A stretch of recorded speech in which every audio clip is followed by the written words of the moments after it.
నమస్కారం, రుద్ర న్యూస్కు స్వాగతం. ప్రాచీన కాలం నుంచి ఇప్పటి వరకు సమాజాన్ని ప్రభావితం చేసే ఏకైక శక్తి కేవలం సాహిత్యమేనని పలువురు స్పష్టం చేశారు. జనజాగృతి కళా సంస్థ ఆధ్వర్యంలో కవి సాయంత్రం పేరిట ఉస్నాబాద్ పట్టణంలో దేవర కనకయ్య నివాసంలో కవి సమ్మేళనం నిర్వహించారు. ఈ కార్యక్రమానికి ముఖ్య అతిథిగా కేడంలింగమూర్తి హాజరయ్యారు. అనంతరం పలువురు మాట్లాడుతూ సమాజ నిర్మాణంలో సాహిత్యం కీలక భూమిక పోషిస్తుందని, మారుతున్న యాంత్రిక జీవనంలో ఇలాంటి కవి సమ్మేళనాలు, చర్చా వేదికలు మనుషుల మధ్య సాన్నిహిత్యాన్ని పెంపొందిస్తాయని తెలిపారు. ఈ ప్రాంతంలో కవులు, కళాకారులు, క్రీడాకారులు, ఉద్యమకారులకు కొదవలేదని కొనియాడారు. మంత్రి పొన్నం ప్రభాకర్తో మాట్లాడి సాహిత్య సాంస్కృతిక కార్యక్రమాల కోసం ఆడిటోరియం ఏర్పాటు చేయిస్తామని అన్నారు.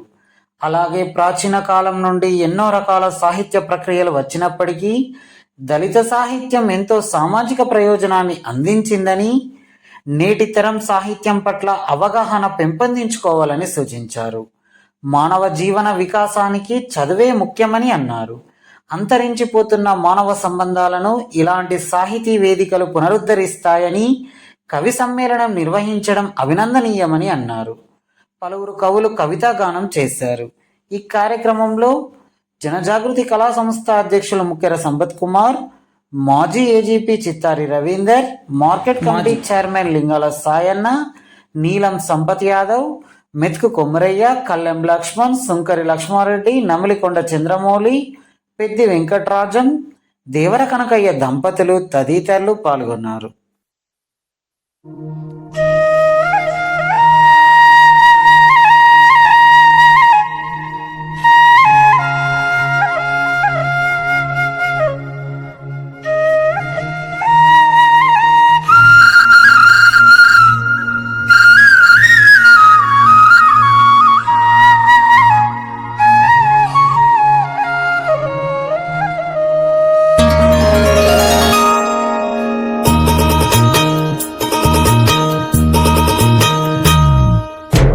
విజ్ఞానానికి తొలి వెలుగు విశ్వబ్రహ్మయే, పరివర్తన ప్రగతికి సుస్థిర జగతికి నాడైనా నేడైనా ఏనాడైనా విశ్వానికి ఆది గురువు విశ్వ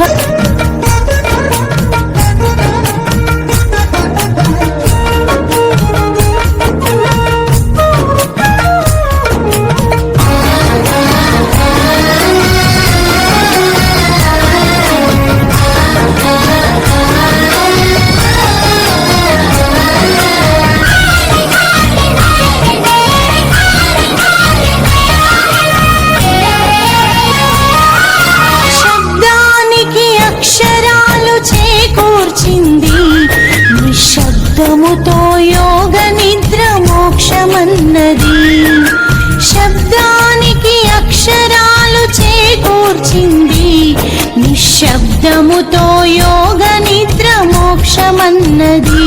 విశ్వబ్రహ్మరా విజ్ఞానదాతరా కర్మయోగిరా నిత్య ధర్మ నిరతిరా, విశ్వబ్రహ్మరా విజ్ఞానదాతరా కర్మయోగిరా నిత్య ధర్మ నిరతిరా.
ఎట్లాంటి టైంలో ఎట్లాంటి కవిత్వాలు వచ్చినాయి, అది సమాజానికి ఎంతో ఉపయోగపడ్డాయి.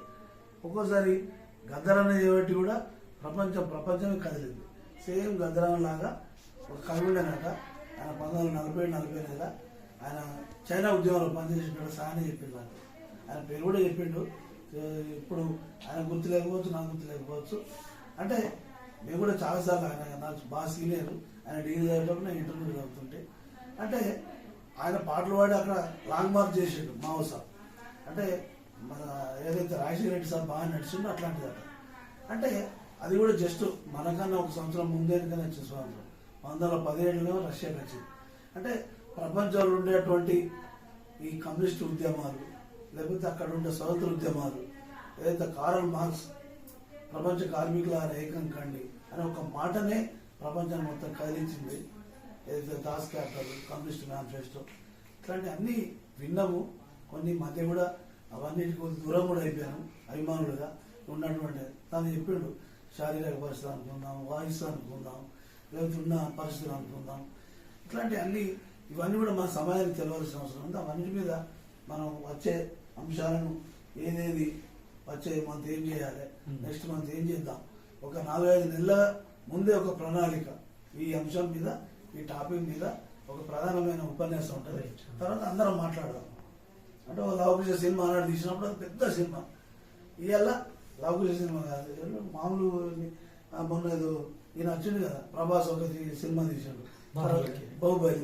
ఆ తర్వాత బలగమే మొత్తం సమాజాన్ని కష్టాలలో ఒకరి మీద వాడు ఒకలేసి 20 ఏళ్ల క్రితం విడిపోయిన వాళ్ళు ఒకల కాళ్ళు ఒకరు మొక్కుడు. అంటే ఎంత కదిలిచ్చింది సమాజంలో. థియేటర్ పెట్టి చూసుడు. అంటే ఒక్కొక్క సందర్భంలో మాతృభాష మీద మమకారము వదిలి పరుల భాష కొరకు ప్రాకులాట, నేల విడిచి సాము నేర్చిన చందమే లలితమైన వాక్కు లక్ష్మణుడిది అని ఇట్లా మకుటంలాగా తీసుకున్నా. తర్వాత వింత వేష భాష విపరీత పోకడ, మార్చుకోకపోతే మనుగడేది, విద్య నేర్చుకొని విలువ పెంచుకో లలితమైన వాక్కు లక్ష్మణుడిది. ఇదొకటి. ఇంకొకటి ఫోన్ల గురించి కూడా. చాత్రులంత నేడు చరవానులందునో మునిగియుండునప్పుడు ముప్పు గలుగు, విడిచిపెట్టినప్పుడే విజయమ్మునందునో లలితమైన వాక్కు లక్ష్మణుడిది. మాటల మరుమల్లి ఆటలాడుతూ పాటలాడుతూ ఎంకి ఒడిలో నిద్దరు వాళ్ళ, ఆటలాడుతూ మాటలాడుతూ ఎంకి ఒడిలో నిద్దురు వాళ్ళ, ఏడా ఉన్నాదో నవ్వున ఇంకి, ఎట్టా ఉన్నాదో మాటల మరుమల్లి. కలుసుకోవడం, ఈ ప్రోగ్రాం పెట్టడం గొప్ప విషయం. సంపదన్నకు మరి మరొక ఉత్తమ కౌన్సిలర్గా అవార్డు కూడా రావడం జరిగింది. మొన్న ఏప్రిల్ మన ఫిబ్రవరిలోనే తిరుపతిలో తీసుకున్నా. నాకు చాలా సంతోషం. అసలు మన సాధారణంగా చెప్తుంటా అంటే చదువుకోవాలి, చదువుకుంటే ఇన్ని తెలుస్తుంది, ఫస్ట్ చదవాలి. ఏది కానీ ముఖ్యము. అసలు ఇంట్లో వేరే వాళ్ళ ఇంట్లల్లా ఒక్కొక్కళ్ళ ఇంట్లో చాకరి, మన ఆంధ్రాలో చూసినాం, ఒకే ఇంట్లో 4 బిడ్డలు కలెక్టర్. వాళ్ళ తండ్రి అదైనా కూడా 4 బిడ్డలు కలెక్టర్ అంట. మొన్న మన పాలకుర్తి దగ్గర కూడా మొన్న మా ఫ్రెండ్ చెప్పిండు, ఒకే ఇంట్లో 2 కలెక్టర్లు అయిందంట. అసలు ఎంత పేద కుటుంబం అయినా చదువు అనేది ఒకటి ఉంటే మనల్ని ఎవరినైనా జయించవచ్చు, ఎవరమైనా మన దగ్గరికే వస్తారు. పనిచేస్తూ బిజీ లైఫ్ గడుపుతుంది. పొద్దున మొదలు పెడితే కొద్దిగా వరకు మనం ఎంత సంపాదించాలి, ఇంకేం చేయాలి, ఇంకెట్లా ఎదగాలనే ఆలోచన అందులోనే క్రష్ అయ్యి అదే చక్రం లోపల జీవితం గడుపుతుంది. బయట ప్రపంచం గురించి ఆలోచించకుండా, సమాజం గురించి ఆలోచించకుండా చివరికి మానవ సంబంధాలకు దూరం అయ్యి రోగాల బారిన పడి వాళ్ళు సమాజానికి పరిచయం లేకుండానే కనుమరుగవుతున్నారు. ఈ కవి సమ్మేళన, గాయక సమ్మేళన కార్యక్రమం జనజాగృతి కళా సంస్థ ఆధ్వర్యంలో చాలా బ్రహ్మాండంగా ఏర్పాటు చేసింది. ఇట్లాంటి కార్యక్రమంలో అందరం కలుసుకుంటే ఒకరొకరు నాకు పరిచయం లేని వాళ్ళు కూడా ఇలా ఉన్నారు, మంచిగా చూస్తున్నాం, వాళ్ళని అదుపు చేస్తున్నాం, మంచిగా మాట్లాడుకునే అంత దగ్గరలో వెళ్తున్నాం. మళ్ళీ ఎప్పుడైనా కలిసినా మళ్ళీ మాట్లాడుకునేటట్టున్నాం. ఒకరికొకరు మాట్లాడుకుంటూ సమాజం గురించో పర్సనల్ వ్యక్తిత్వాల గురించో మాట్లాడుకుంటూ ఇది మనోవికాసానికి చాలా బ్రహ్మాండంగా ఉపయోగపడుతుంది. మనం మంచిగా ఉన్నా, అది ఏనాడు రాలిపోద్దో ఈ సెల్లుకోను. నేడు ఈ సందడి జీవితాన్ని పోటీలో నిలబెట్టి బంధాలను సంబంధాలను గెలవలేకపోతున్నా. ఆకాంక్షల వెల్లువలు పెళ్ళుబుకుతుండా ప్రేమ ఆత్మీయతలు పెనం మీద చినుకులైనవి. పెనవేసుకున్న బంధాలన్నీ పొట్లం గట్టి విసిరినట్లయినాయి. ఆ రోజులే బాగుండేననిపించే ఆలోచనలు ఆశల ఆకాశంలో హరివిల్లులైనవి. ఎందుకో గాని మానవ ప్రపంచంలో కూడా ఎంత పరిచయాలు ఎక్కువ పెంచుకుంటే అంత మన బంధాలను పటిష్టపరచుకోవడానికి అవకాశం ఉంది. మన వాదన వినిపించడానికి, అభిప్రాయాలను చొప్పించడానికి లేదా ఇతరుల అభిప్రాయాలను స్వీకరించడానికి కూడా అవకాశం ఉంటుంది కనుక అందుకే మానవుడు సంఘజీవి అని అరిస్టాటిల్ గారు చెప్పడం జరిగింది. దాని అర్థం ఒంటరిగా బతకలేదు, సంఘంలో మాత్రమే సమన్వయంతో కలిసి ఉన్నప్పుడు మాత్రమే సాధ్యమైనటువంటి దాన్ని ఒక మాటలో చెప్తే, చిన్న వాక్యంలో చెప్తే దాన్ని మన నిత్య జీవితంలో మనం అమలు చేస్తున్నాం. కానీ ఇప్పటికి కూడా దాన్ని అంగీకరించని వాళ్ళు, ఆచరించని వాళ్ళు చాలామంది ఉన్నారు. అది మానవ ప్రవృత్తికి వ్యతిరేకమైనటువంటి. కాబట్టి దయచేసి మనం ఆ వైపుగా మన కార్యక్రమాలను దృష్టి సారించాలని విజ్ఞప్తి చేస్తున్నాం.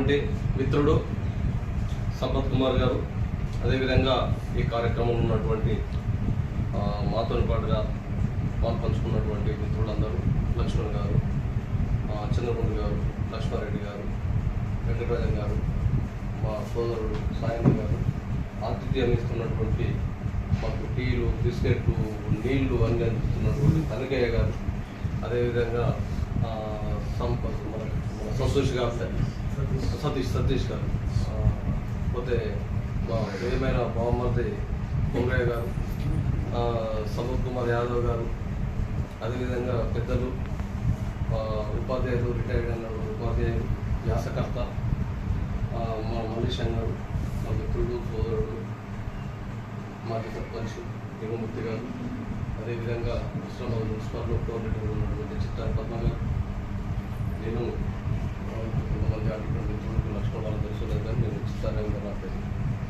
నేను అడ్వకేట్గా పక్కకు రాసుకుంటాను.